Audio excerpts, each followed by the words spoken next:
City channel में आपका स्वागत है। सिटी रिपोर्ट के आज के इस अंक के साथ मैं हूं लक्ष्मी ठाकुर। हमीरपुर में स्वच्छ भारत अभियान को सफल बनाने के लिए जिला प्रशासन भी पूरी दिलचस्पी दिखा रहा है और अभियान को सिरे तक चढ़ाने के लिए अधिकारी कार्यालयों को छोड़कर सड़कों में घूमकर हर एक दुकानदार को सफाई के प्रति जागरूक करने में जुट गए हैं। हमीरपुर के एडीसी हिमांशु शेखर चौधरी, एसडीएम चांद प्रकाश व ईओ विजय शर्मा की टीम ने शहर की हर एक दुकान में जाकर स्वच्छता का पाठ दुकानदारों को पढ़ाया। अधिकारियों ने हमीरपुर के अणु बाजार, गांधी चौक से भोटा चौक व बस अड्डे के पास बने ढाबों का भी औचक निरीक्षण किया।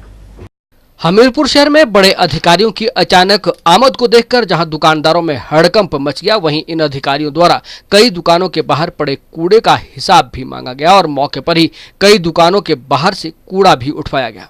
अधिकारियों ने हिदायत दी कि अगर दोबारा ऐसा किया गया तो कड़ी कार्रवाई की जाएगी। इन अधिकारियों ने हमीरपुर के अणु बाजार, गांधी चौक से भोटा चौक और बस अड्डे के पास बने ढाबों का भी निरीक्षण किया।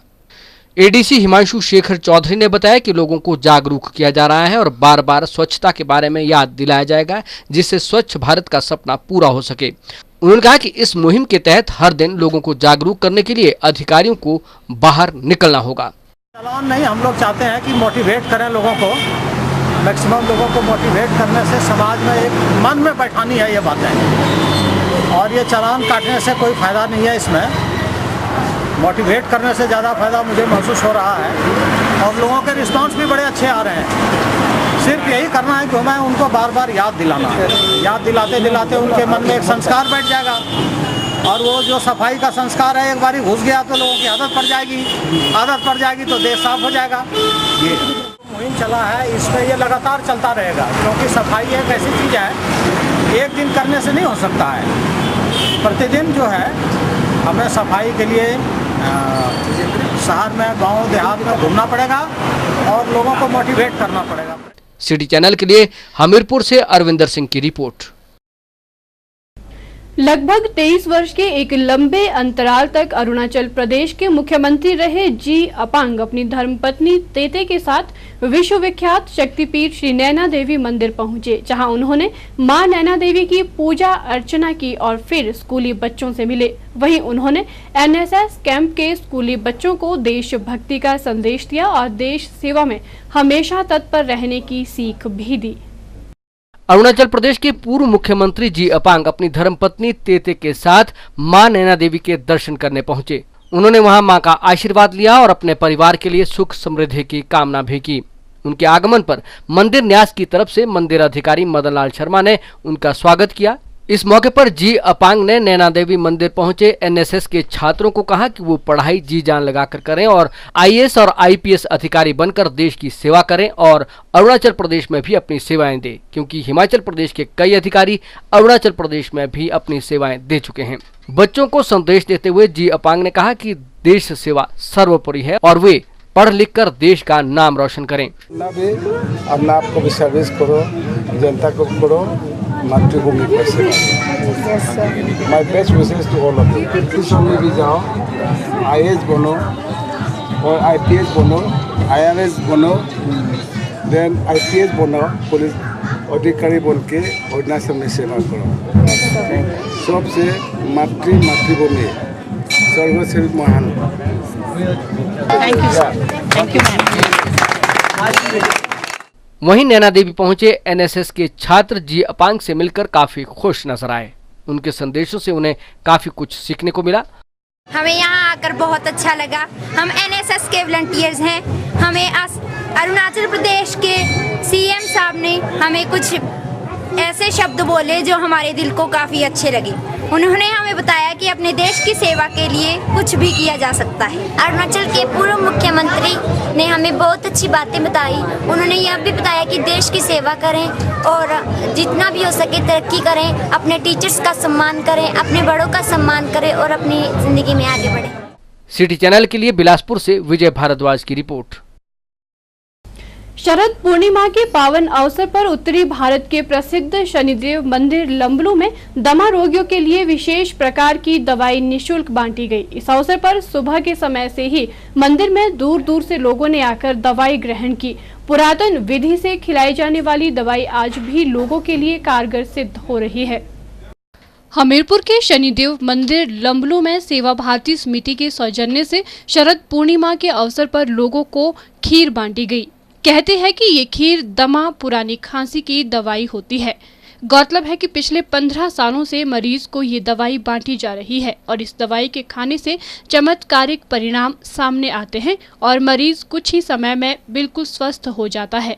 शरद पूर्णिमा वाली रात को तैयार की गई खीर का विशेष महत्व है, क्योंकि इस रात को खीर तैयार कर खुले आसमान के नीचे चांद की रोशनी में रखा जाता है, जिससे खीर और अधिक पौष्टिक हो जाती है और ये खीर दमा, सांस के रोगों, खांसी इत्यादि के लिए रोग निवारक सिद्ध होती है। यही कारण है कि हर शरद पूर्णिमा के अगले दिन रोगियों की भीड़ शनि मंदिर में देखने को मिलती है और दूर दूर से रोगी दवा खाने के लिए यहाँ आते हैं।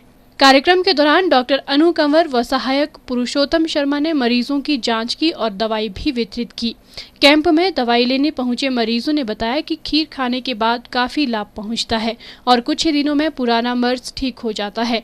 उन्होंने बताया कि सांस की समस्या पर दवाई खाने पर पूरी तरह ठीक हो गए हैं। पहले तो सांस की इतनी प्रॉब्लम थी भाई, बुरा ही हाल होता था। 3-3 बार पंप लेती थी। अब कभी दूसरे तीसरे दिन पहले तो कमरे में घुटने भी बड़ी भारी होती थी, कमरे में क्या बैठना। अब इस साल वैसी प्रॉब्लम नहीं हुई पिछले साल से। जो खीर खिलाई जाती है वो मतलब आपके लिए काफ़ी लाभकारी सिद्ध हुई। दवाई लेनी है, ये सारा पूरा दवाई मेरा 7-8 साल हो गए लेकिन कंटिन्यू ले रहे हैं और हर साल लाना है और इनको काफ़ी फर्क है। पता है एलर्जी टाइप है, आपको पता ही है, मौसम इतना गड़बड़ हो रहा है, खाने पीने में सब्जियाँ भी इतनी है, गंदी मौसम है, इस करके ना ये जो कारीगर अच्छा कारीगर हो रहा है, साबित हो रहा है। हर साल आता हूँ यहाँ पर दवाई लेने के लिए और इससे फ़ायदा होता है, कुछ ना कुछ तो फ़ायदा होता ही है, तभी आते हैं। इस अवसर पर कैंप के मुख्य चिकित्सक डॉक्टर त्रिलोक चंद ने बताया कि हर बार शरद पूर्णिमा के बाद मंदिर में दवाई वितरित की जाती है और दवाई खिलाने के लिए पहले विशेष प्रकार की खीर तैयार की जाती है। उन्होंने कहा कि शरद पूर्णिमा का भी विशेष महत्व है, क्योंकि इस दिन बरसात खत्म होती है और शरद ऋतु शुरू होती है और आज के दिन आसमान भी साफ होता है। सिरचैनल के लिए हमीरपुर से अरविंदर सिंह की रिपोर्ट। युग निर्माण में जुटे गायत्री परिवार ट्रस्ट की शिमला इकाई की ओर से शिमला के गेयटी हॉल में परिवार के संस्थापक व युग ऋषि पंडित श्री राम आचार्य द्वारा रचित पुस्तकों का मेला 10 अक्टूबर से 17 अक्टूबर तक आयोजित किया जा रहा है, जिसका उद्घाटन विश्वविद्यालय के कुलपति प्रोफेसर एडीएन वाजपेयी करेंगे। इस पुस्तक मेले में 940 शीर्षकों की पुस्तकें शामिल की जाएगी। राजधानी शिमला में आने वाले 10 अक्टूबर से लोगों को गेयटी हॉल में आध्यात्मिक पुस्तकों के अलावा स्वास्थ्य, संस्कृति, धर्म, अध्यात्म व विज्ञान, आयुर्वेद, सामाजिक क्रांति और पर्यावरण संरक्षण सहित 940 शीर्षकों पर गायत्री परिवार ट्रस्ट के संस्थापक पंडित श्री रामाचार्य द्वारा रचित पुस्तकें उपलब्ध होंगी। गायत्री परिवार ट्रस्ट शिमला के मुख्य ट्रस्टी वीके भटनागर ने शिमला में पत्रकार वार्ता के दौरान बताया कि गायत्री परिवार की ओर से 2010 में एक पुस्तक मेला लगाया गया था, जिसमें लोगों का उत्साहवर्धक रुझान मिला था। उन्होंने कहा कि जगह की कमी के कारण आचार्य जी की सभी पुस्तकों को मेले में शामिल करना मुश्किल होगा, इसलिए 940 शीर्षकों पर ही ये पुस्तकें प्रदर्शनी में लगाई जाएंगी। उन्होंने बताया कि पंडित श्री रामाचार्य द्वारा 50 वर्ष पहले साधना, शिक्षा, महिला जागरण, स्वास्थ्य, पर्यावरण, नशा उन्मूलन और स्वच्छता जैसे 7 आंदोलन चलाकर युग निर्माण योजना का शुभारंभ किया गया था, जिसे गायत्री परिवार आज भी आगे बढ़ा रहा है। उन्होंने कहा कि गायत्री परिवार द्वारा 2004 में शुरू किए गए भारतीय संस्कृति विज्ञान परीक्षा अभियान से अब तक 10 लाख बच्चों को जोड़ा गया है और इसका उनके व्यवहारिक जीवन पर सकारात्मक प्रभाव पड़ा है। ये पुस्तक मेला 10 अक्टूबर 2014 से 17 अक्टूबर 2014 तक लगेगा। 11 बजे इसका इनॉग्रेशन है और इसमें युग ऋषि पंडित श्री राम शर्मा आचार्य द्वारा लिखित 940 टाइटल्स रखे गए हैं। उन्होंने तो लिखे हैं करीब 3200 किताबें, लेकिन हमारे पास स्थान का अभाव था, इसलिए हम थोड़ी कमी किताब ला पाए। और इसमें युग मानव निर्माण के, व्यक्ति निर्माण से संबंधित, समाज के निर्माण से संबंधित सभी पुस्तकें हैं। अब समाज निर्माण में क्या क्या आता है, उसमें बच्चों की शिक्षा आती है, उसके संस्कार आते हैं, स्वास्थ्य आता है, और ये जो दुष्प्रवृत्ति हैं उनको हटाने की बात है, जैसे नशाखोरी है या झूठ बोलना है या रिश्वत है या और पर्यावरण संरक्षण वगैरह के ऊपर लिखी है। पिछली दफ़े जब 2010 में ये आयोजन हुआ था तो हमारे यहाँ से इसमें बहुत सारे आईजीएमसी के डॉक्टर्स, एडवोकेट्स, सेंट्रल गवर्नमेंट के ऑफिसर्स और हमारे ट्रेडर्स भाई, बहुत सारे दुकानदार लोग और सबसे ज़्यादा ये आपके स्टूडेंट्स और उनके टीचर्स ने भाग लिया। वीके भटनागर ने कहा कि गेटी में आयोजित किए जा रहे पुस्तक मेले में बेहद कम कीमत पर अच्छी अच्छी पुस्तकें उपलब्ध होंगी। उन्होंने शिमला की जनता से पुस्तक मेले का लाभ उठाने का आह्वान किया। आज की युवा पीढ़ी का रुझान टीवी, कंप्यूटर और मोबाइल जैसे गैजेट्स की तरफ बढ़ता जा रहा है और किताबों की तरफ उनकी रुचि कम होती जा रही है। ऐसे में गायत्री परिवार की ओर से आयोजित किए जा रहे इस पुस्तक मेले से लोगों में, खासकर युवा पीढ़ी में किताबों की तरफ रुचि बढ़ने की उम्मीद है। सिटी चैनल के लिए शिमला से कैमरामैन विक्रम कुमार के साथ मैं राकेश शर्मा। हिमाचल में एक ऐसी जगह है जहां पहुंचकर लोगों को जन्नत में पहुंचने का एहसास होता है। खासकर विदेशी मेहमान व बाहरी राज्यों से आए पर्यटकों को इस जगह में आकर स्वर्ग में पहुंचने का एहसास होता है। ये जगह धौलाधार की पहाड़ियों के बिल्कुल नजदीक है, जहां का मौसम यहां आए लोगों को इस जगह का दीवाना बना देता है। ये जन्नत हिमाचल के धर्मशाला से करीब 25 किलोमीटर की दूरी पर त्रियुंड नामक स्थान पर है। ये जगह जन्नत बेशक है, लेकिन यहाँ आने वाले पर्यटकों के लिए कोई भी सुविधाएं सरकार द्वारा प्रदान नहीं की गई है, जिससे पर्यटकों में भी सरकार के प्रति काफी नाराजगी है। हिमाचल प्रदेश पर्यटन के क्षेत्र में विश्व विख्यात है। यहाँ पर कई जगहें लोगों को जन्नत का एहसास करवाती हैं। ऐसी ही एक जगह धर्मशाला से करीब 25 किलोमीटर की दूरी पर त्रियुंड है। त्रियुंड जाने के लिए धर्मकोट के ग्लू से करीब 6 किलोमीटर पैदल सफर तय करके जाना पड़ता है। त्रियुंड समुद्र तल से करीब 2875 मीटर की ऊंचाई पर है। त्रियुंड में रहने के लिए सरकार के वन विभाग द्वारा एक रेस्ट हाउस बनाया गया है, जिसमें मात्र 3 कमरे हैं। इसके अलावा यहाँ पर्यटक टेंट लगाकर रहते हैं। पर्यटकों से जब इस जगह के बारे में पूछा गया तो वे सरकार के प्रति काफी नाराज दिखे। पर्यटकों का कहना है कि सरकार पर्यटन को बढ़ावा देने के बड़े बड़े वादे करती है, लेकिन हकीकत कुछ और ही बयां कर रही है। उन्होंने कहा कि त्रियुंड जिसे जन्नत कहा जाता है, यहाँ पर सुविधाओं का अभाव है। यहाँ सुविधाएं सिर्फ नाम मात्र की ही है। यहाँ के स्थानीय लोग ही पर्यटकों को सुविधाएं मुहैया करवा रहे हैं, लेकिन सरकार इस ओर कोई ध्यान नहीं दे रही है। सरकार को चाहिए कि इस जन्नत की जगह को प्रमोट करने की योजना बनाए और यहाँ सुविधाएं मुहैया करवाने की कोशिश करे। पर्यटकों का कहना है कि त्रियुंड जाने के लिए ना ही कोई बोर्ड लगाए गए हैं, ना ही रास्ते में सरकार द्वारा कोई सुविधा दी गई है। मैं निशांत राणा हूँ। मैं यहाँ पे घूमने आया हूँ चंडीगढ़ से। मुझे लगता है कि गवर्नमेंट को यहाँ पे और कुछ बंदोबस्त करना चाहिए, जैसे घोड़े वगैरह का या शिमला वगैरह में। इससे टूरिज्म को बढ़ावा मिल सकता है। और हमें काफ़ी ज़्यादा चल के आना पड़ा, हमें काफ़ी मुश्किल मिली। रास्ते में लाइट्स वगैरह का बंदोबस्त नहीं है, वो भी होना चाहिए।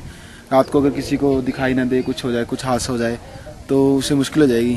तो इसलिए मेरे को लगता है सरकार को कुछ ऐसे बंदोबस्त करने चाहिए जिसके कारण कि काफ़ी ज़्यादा पर्यटक आ सकें और इससे गवर्नमेंट को फ़ायदा होगा और ये भी फेमस होगी जगह और काफ़ी अच्छा लोकेलिटी को भी काफ़ी फ़ायदा होगा। जो आप आ रहे थे, आपको रास्ते का पता था? कहीं साइन बोर्ड वगैरह दिखे आपको? नहीं, साइन बोर्ड कोई नहीं था। हम सिर्फ एस्टिमेट लगा के आ रहे थे कि हाँ इस तरह से होगा, या पूछ के आ रहे थे किसी से। हमें कहीं भी ऐसा नहीं लगा कि ये बोर्ड है और यहाँ पे ये जगह है, ऐसा कोई निशान नहीं था यहाँ पे। ये स्थान इतना विस्मरणीय है, इतना आनंदमय और इतना अच्छा स्थान है कि यहाँ पे अच्छी से अच्छी सुविधा प्रदान की जाए ताकि ज़्यादा से ज़्यादा टूरिस्ट जो है वो यहाँ पे आ सके। बहुत सारे यहाँ फॉरेनर्स भी यहाँ पे आए हुए हैं, लेकिन उनसे भी जब व्यूज़ हमने शेयर किए तो उन्होंने भी काफ़ी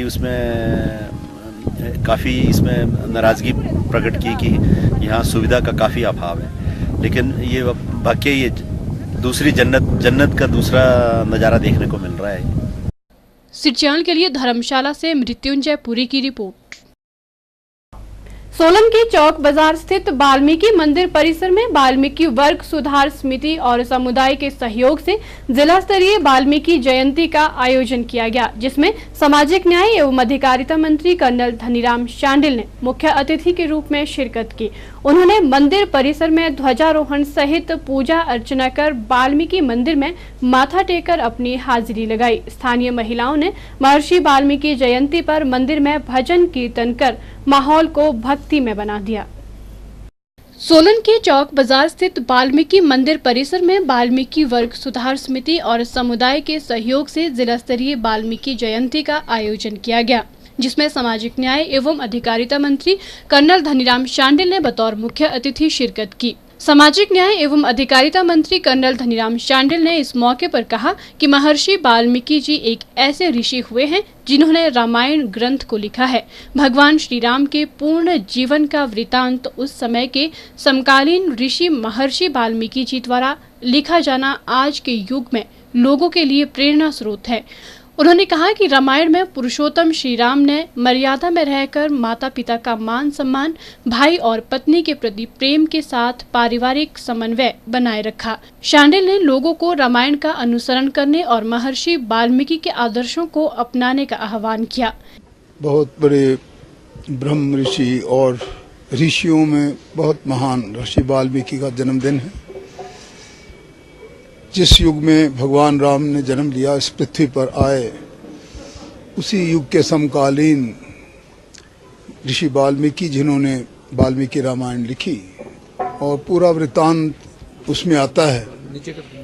और जो सबसे बड़ी बात मैं समझता हूँ रामायण की है वो ये कि भाई वो स्वयं मर्यादा पुरुषोत्तम राम थे, जिन्होंने मर्यादाएं सिखाई, जिन्होंने एक पारिवारिक किस प्रकार का एक समन्वय, किस प्रकार का सुख और किस प्रकार की एक मैं समझता हूँ अपने परिवार की जो चलने की रीति, सब चीज़ों को मैं समझता हूँ ऋषि वाल्मीकि जी ने उस रामायण में लिखा है। और सबसे बड़ी तो बात मैं समझता हूँ वो यही है कि भाई रघुकुल रीत सदा चली आई, प्राण जाई पर वचन न जाए। इसी करके जिस घड़ी में उनको वहाँ ताजपोशी करनी थी, उसी घड़ी में लिखा था कि उन्हें वनवास जाना है। तो जो पिता माता की आज्ञा थी उसका अनुसरण करते भगवान राम, मैं समझता हूँ इतनी बड़ी एक मर्यादा बता गए कि उन अपनी पत्नी माता सीता और उन्हें भाई लक्ष्मण जो उनके साथ 14 साल वनवास में रहे, वो सब आज हम अब तक भी इस लीला को देखते आ रहे हैं। और अभी हाल ही में जो लोगों ने यहाँ पे दशहरा देखा, उसमें भी बुराई पर अच्छाई की विजय बताई गई है। इसके पश्चात सामाजिक न्याय एवं अधिकारिता मंत्री कर्नल धनीराम शांडिल ब्रिजेश्वर महादेव मेला सलोगड़ा में 3 दिवसीय मेले के समापन समारोह में बतौर मुख्य अतिथि शरीक हुए। सिटी चैनल के लिए सोलन से दयाराम कश्यप के साथ सोम मेहता की रिपोर्ट। हिमाचल प्रदेश के धर्मशाला के अंतर्राष्ट्रीय क्रिकेट मैदान में 17 अक्टूबर को वेस्टइंडीज बनाम भारत के बीच चौथा 1 दिवसीय मैच खेला जाना प्रस्तावित है, जिसके लिए जहां स्टार क्रिकेट खिलाड़ियों के वेलकम के लिए पर्यटन नगरी धर्मशाला को संवारने का काम जोरों शोरों से चला है, वहीं अंतर्राष्ट्रीय मैदान की पिच को भी संवारने का काम किया जा रहा है। धर्मशाला के अंतर्राष्ट्रीय क्रिकेट मैदान में 17 अक्टूबर को वेस्टइंडीज बनाम भारत के बीच चौथा 1 दिवसीय मैच खेला जाना है, जिसके लिए यहां पर तैयारियां जोरों शोरों से चली हुई है। अंतर्राष्ट्रीय क्रिकेट मैदान की पिच को संवारने का काम भी किया जा रहा है। इस पिच को हिमाचल प्रदेश क्रिकेट संघ के चीफ पिच क्यूरेटर एवं बीसीसीआई के पिच और मैदान कमेटी के सदस्य सुनील चौहान तैयार कर रहे हैं। गौरतलब है कि सुनील चौहान ने 11 जनवरी 2013 को राजकोट और 27 जनवरी 2013 को धर्मशाला में खेले गए इंग्लैंड बनाम भारत के बीच 1 दिवसीय मुकाबलों की पिच भी तैयार की थी। सुनील चौहान हिमाचल के एकमात्र पिच तैयार करने वाले व्यक्ति हैं। सुनील चौहान ने बताया कि 17 अक्टूबर को वेस्टइंडीज बनाम भारत के बीच होने वाले 1 दिवसीय मैच को लेकर उनका ग्राउंड स्टाफ दिन रात जुटा हुआ है। उन्होंने बताया कि 15 अक्टूबर तक मैदान को पूरी तरह से तैयार कर दिया जाएगा। जैसा कि आपको मालूम है कि हमारा यहाँ 17 तारीख को वेस्टइंडीज और इंडिया के मध्य वनडे सीरीज का चौथा मैच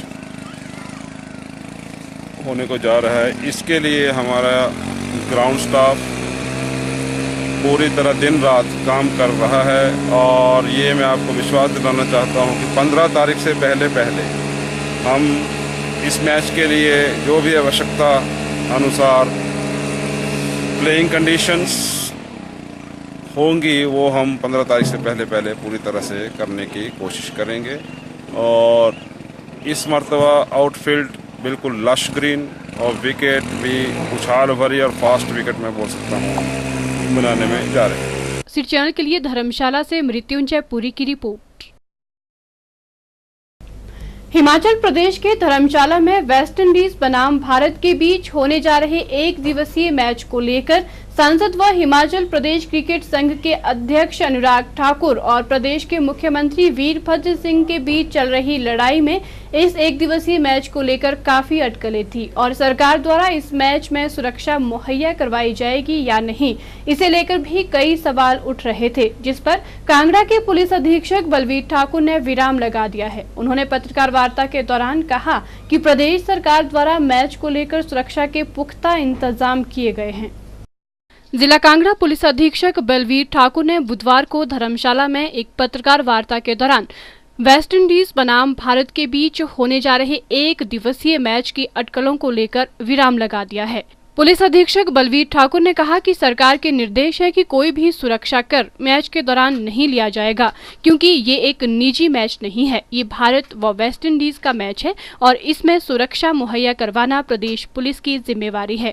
उन्होंने कहा कि एक दिवसीय मैच के दौरान 1350 पुलिसकर्मी ड्यूटी पर तैनात किए जाएंगे, जिसमें कई आला अधिकारी भी शामिल होंगे जो पुलिस कर्मियों को दिशा निर्देश देंगे। सरकार के क्लियर कट जो हमें आदेश है, जो सरकार के इंस्ट्रक्शंस है, हम तो उसको फॉलो करते हैं और सरकार के आदेश भी ये आए हैं कि there is no question that any money will be charged, कोई पैसा नहीं लिया जाएगा। नेशनल मैचेस है, इंटरनेशनल मैचेस है, चाहे ये T20 का हो, चाहे ये 50-50 का हो या 5 डे का मैच हो, सवाल ही नहीं पता। हाँ, जहाँ तक कमर्शियल मैचेस है IPL वगैरह का, तो जब वो होगा तो उसकी डिसीजन सरकार जाने क्या लेती है, मैं उसके बारे में कुछ नहीं कह सकता, मुझे इसके बारे में कोई पता नहीं है। लेकिन जो इस मैच के बारे में ना पहले कभी चार्जेस लिए थे ना कभी मांगे हैं। सिक्योरिटी प्रोवाइडेड, 1350 आदमी लगेंगे, अलग अलग रैंक के अधिकारी इसमें लगेंगे, गैजेटेड ऑफिसर होंगे 19। सिटी चैनल के लिए धर्मशाला से मृत्युंजय पुरी की रिपोर्ट। सोलन के मॉल रोड पर जतिन ट्रेडर्स द्वारा स्लीपवेल शोरूम खोला गया, जिसका शुभारंभ सामाजिक न्याय एवं अधिकारिता मंत्री कर्नल धनीराम शांडिल ने किया। इस शोरूम में स्लीपवेल कंपनी के विभिन्न प्रकार के गद्दे, तकिए और बेडशीट सहित अन्य सामान एक ही छत के नीचे उचित दामों में उपलब्ध है। सोलन में ये पहला शोरूम खोला गया है, जहां रिटेल के ग्राहक स्लीपवेल के मनचाहे उत्पाद खरीद सकते हैं। सोलन के मॉल रोड पर जतिन ट्रेडर्स द्वारा स्लीपवेल शोरूम खोला गया, जिसका शुभारंभ सामाजिक न्याय एवं अधिकारिता मंत्री कर्नल धनीराम शांडिल ने किया।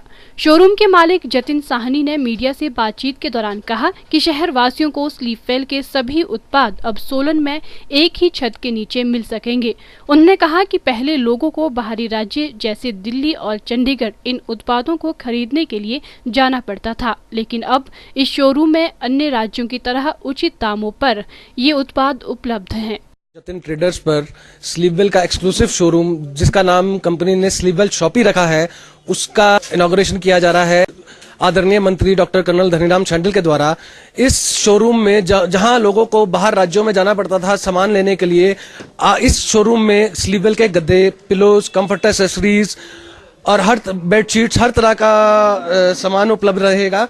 यहाँ पर सोलन में शोरूम के खुलने से लोगों को बहुत फायदा होगा। एक्सक्लूसिव शोरूम है स्लीपवेल कंपनी के द्वारा बनाया गया, जो कि जतिन ट्रेडर्स पे यहाँ माल रोड सोलन पर खोला गया है। खासियत यह है स्लीपवेल का हर तरह का प्रोडक्ट जो है इस शोरूम में उपलब्ध होगा और सारे हिंदुस्तान में एक ही तरह के रेट, जो दिल्ली में या लोग जाते थे चंडीगढ़ में जिस सस्ते के लिए खरीदने के लिए, सस्ते रेटों पर यहाँ पे उन्हीं रेटों पर दिल्ली और चंडीगढ़ के रेट्स पे यहाँ उपलब्ध होगा। शोरूम में स्लीपवेल कंपनी के विभिन्न प्रकार के गद्दे, तकिए और बेडशीट सहित अन्य सामान एक ही छत के नीचे उचित दामों पर उपलब्ध है।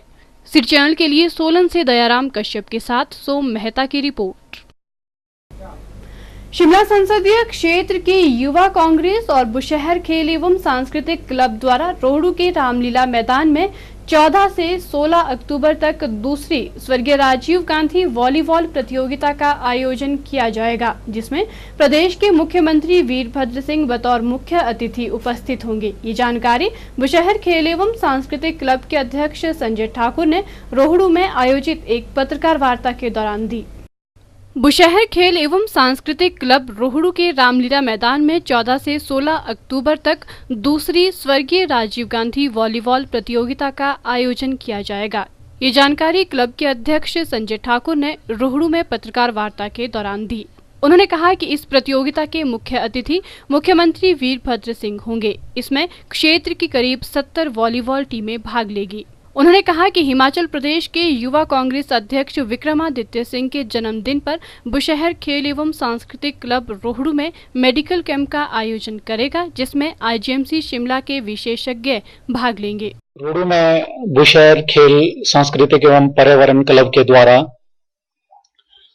स्वर्गीय राजीव गांधी जी द्वितीय ग्रामीण स्तरीय वॉलीबॉल खेलकूद प्रतियोगिता का आयोजन इस क्लब के माध्यम से दिनांक 14 अक्टूबर, 15 अक्टूबर और 16 अक्टूबर को रामलीला मैदान रोहड़ू में किया जा रहा है, जिसमें कि क्षेत्र की ग्रामीण स्तर के सभी हमारे युवा खिलाड़ी और विभिन्न क्षेत्रों की सभी टीमें इसमें भाग ले रही हैं। 60 से 68 टीमों का आने का इसमें अनुमान लगाया जा रहा है। समापन समारोह के मुख्य अतिथि हिमाचल प्रदेश के मुख्यमंत्री माननीय राजा वीरभद्र सिंह जी समापन समारोह की अध्यक्षता करेंगे, और जिसमें कि 17 अक्टूबर को हिमाचल प्रदेश युवा कांग्रेस के अध्यक्ष, हिमाचल प्रदेश के युवाओं के लोकप्रिय नेता विक्रमादित्य सिंह जी के जन्मदिन के उपलक्ष्य में बुशहर खेल सांस्कृतिक पर्यावरण क्लब के माध्यम से रोहड़ू में multi specialist medical checkup camp का आयोजन किया जा रहा है, जिसमें कि इंदिरा गांधी मेडिकल कॉलेज के सभी वरिष्ठ डॉक्टर्स यहाँ पे, उनकी टीम यहाँ पे भाग लेगी। सिटी चैनल के लिए रोहड़ू से रविंद्र ठाकुर की रिपोर्ट।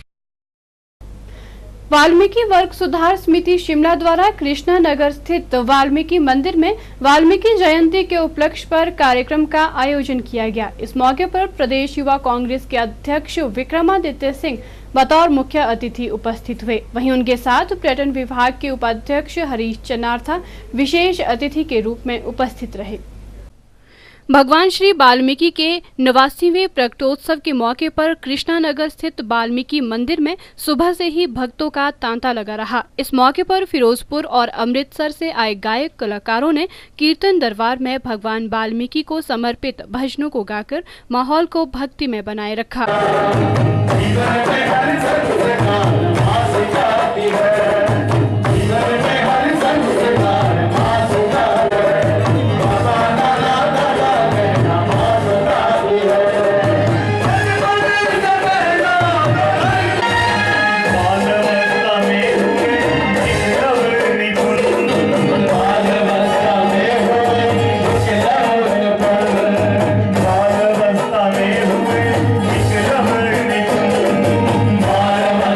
इस मौके पर युवा कांग्रेस के अध्यक्ष विक्रमादित्य सिंह ने बतौर मुख्य अतिथि शिरकत की और भगवान वाल्मीकि मंदिर में माथा टेका।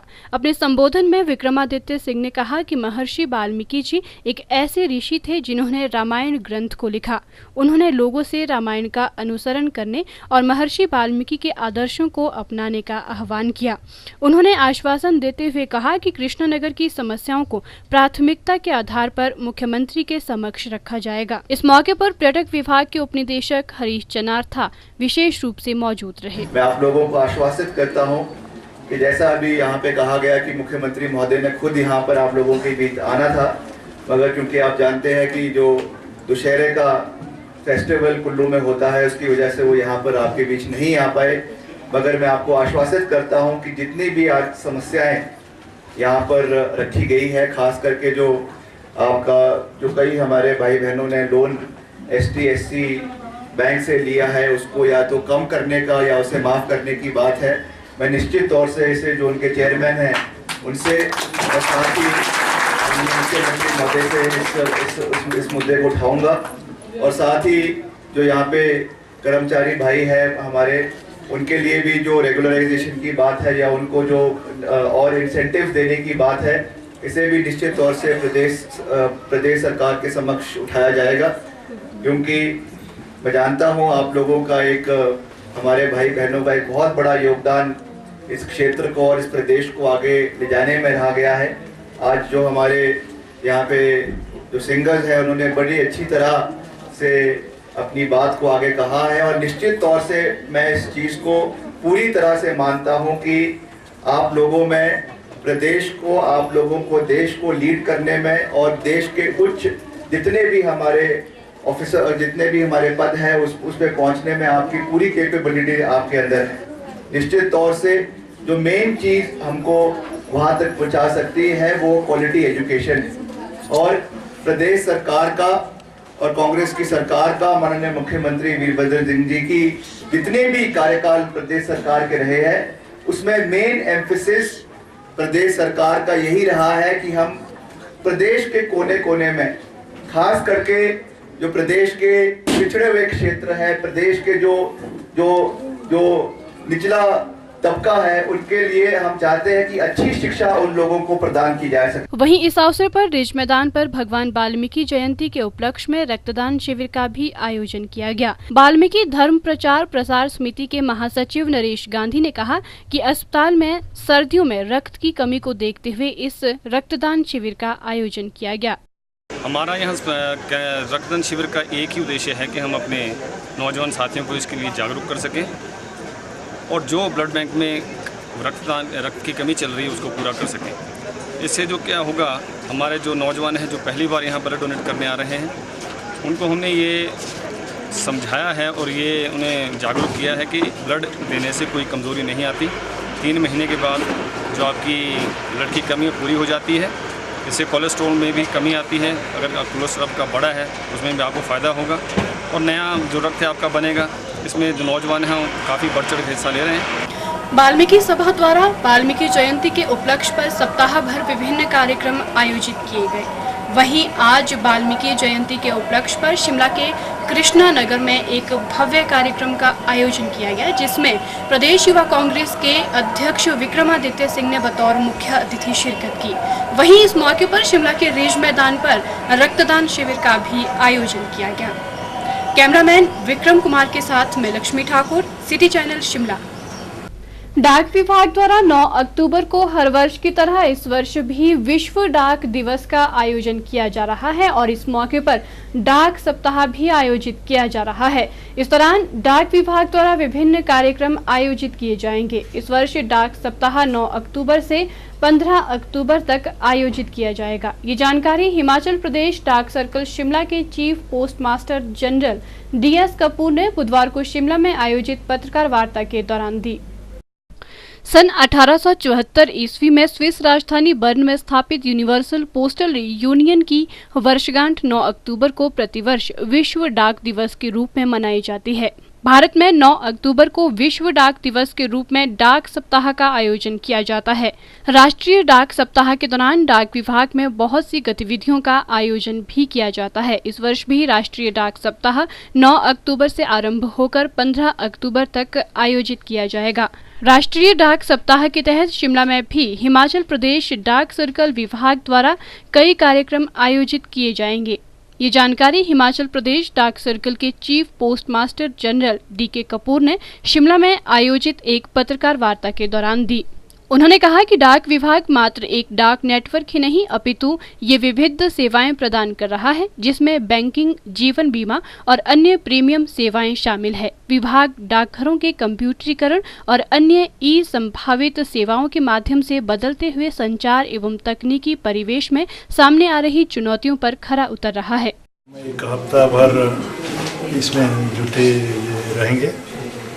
इसमें सेविंग्स बैंक डे है, एक होगा मेल डे, डाक, एक होगा फिलाटेलिक के डाक टिकट संग्रह डे होगा, एक बिजनेस डेवलपमेंट डे, जो नया बिजनेस आता है उसका जो डेवलपमेंट होता है तो उसके बारे में प्रचार प्रसार और उसमें सुझाव एकत्रित करना, ये सब उसके बारे में ये भी एक दिन है। ऐसा एक हफ्ता भर गतिविधि रहेगी। फिलहाल तो हर पोस्ट ऑफिस में एक ATM लगाने की बात है, उसके साथ ATM हर पोस्ट ऑफिस के लिए हम खास करके पहले हम शुरू कर रहे हैं। उसके बाद फिर गिने चुने बड़े बड़े पोस्ट ऑफिस है जहाँ उसके पास होंगे, और जैसा आप लोग देख रहे हैं बैंक के हर बैंक के साथ आपस में तालमेल कर हर कोई